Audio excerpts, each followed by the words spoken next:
In a world full of divine BS and theistic nonsense, one open-air preacher turns open-air atheist. In a society where full-grown adults still believe that an all-powerful man lives in the sky, one man stands as a voice for reason. Now introducing your host of Open-Air Atheist, James Theodore Stillwell. Hello, welcome back to the show, folks. Just having a little fun. Today's episode is entitled Wishful Thinking for Wishful Suckers. So let's get started to get a long script. The plethora of evidence from our physical universe makes it way more likely than not that a supernatural, self-conscious personality of triunity of persons or triunity of personalities that's morally perfect, all-knowing, and all-powerful deity, theos, or God of Christianity, Islam, Judaism does not exist. Not to mention, there is absolutely zero evidence of any supernatural event outside of wishful thinking for wishful suckers. None. Also, the vast weight of scientific evidence that has been accumulated by modern humanity shows us that atheism is the best inference to be made from the vastness of existing evidence in our material universe.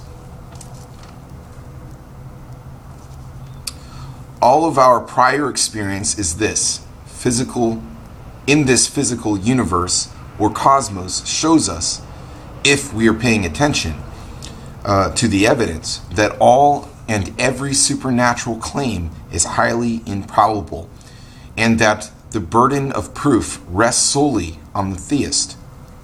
Claims of miracles bear witness against themselves because they're a violation of natural laws and of our prior experiences. All of these supposed miracles that supposedly took place in a pre-scientific era, and that seems quite fishy to me and many others. And that is reasonable. Why do we moderns not have the same opportunity to observe such miraculous wonders, such as Red Sea partations, talking snakes and donkeys, water walking, and so on? How convenient that we don't.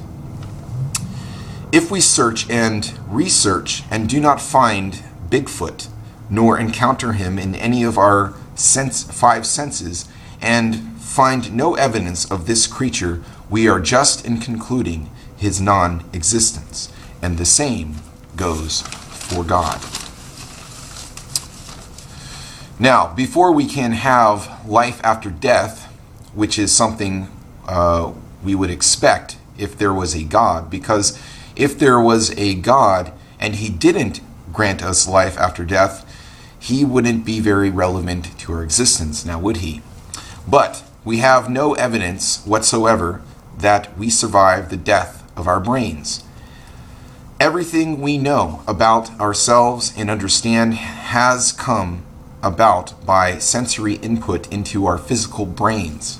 So if a 2-month-old child dies, does that child pop out into the hereafter or some sort of afterlife or existence as a fully formed person speaking a language it has never even been in contact with?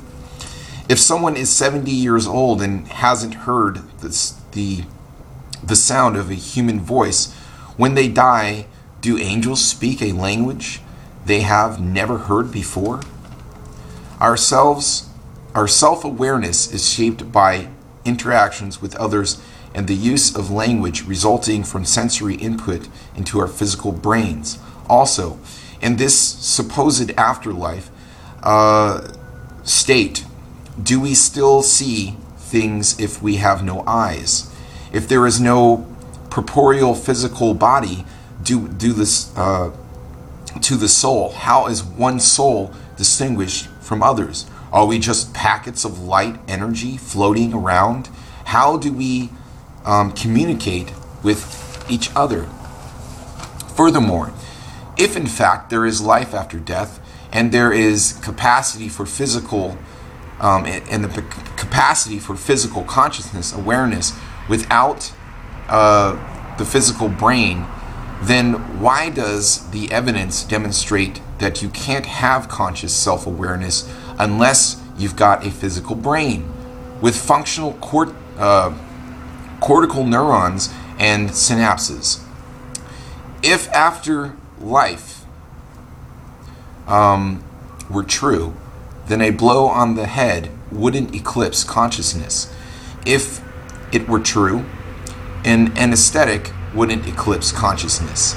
If it were true, then Alzheimer's disease wouldn't result in the total effacing of conscious self-awareness.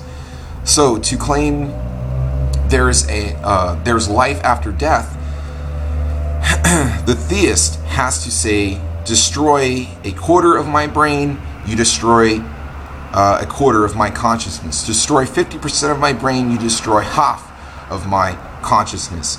But if you destroy 100% of my brain, I will reconstitute in a non-physical realm, being fully myself. Do you really expect me to believe such foolishness? I mean, seriously.